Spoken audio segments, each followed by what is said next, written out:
केते दिनठू हेलाणी हजबैंड कही मो टिके निमिकी बने दियंतनी किंतु बनेबी कहीकि बने पारु नथिली। भाविली आज जेमती हेले भी बनेबी। प्रथमे गोटे पात्र रे गोटे गिना मैदा नेली, सेथिरे किछि अल्प कला जीरा आउ टेस्ट अनुसार लुण देकी खास्ता करिया पई टिके रिफाइन ऑयल तापर ताकू भल से मिसई देली।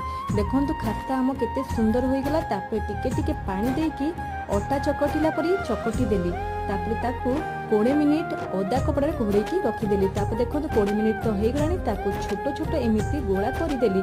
तापर टिके मैदा पकेकी ताकू परोटा परी त्रिभुज आकार रे पेली देली सबको।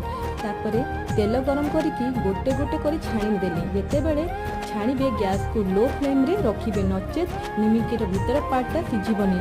निमिकी तो मोर रेडी हो गला। आउ एते सुंदर हितला फ्रेंड्स, कहंतनी खास्ता तार बहुत ही बढ़िया हितला। आपण देखि भी पारुथिबे। जदि वीडियो भल लागे तो लाइक और सब्सक्राइब करबे। रहूची जय जगन्नाथ।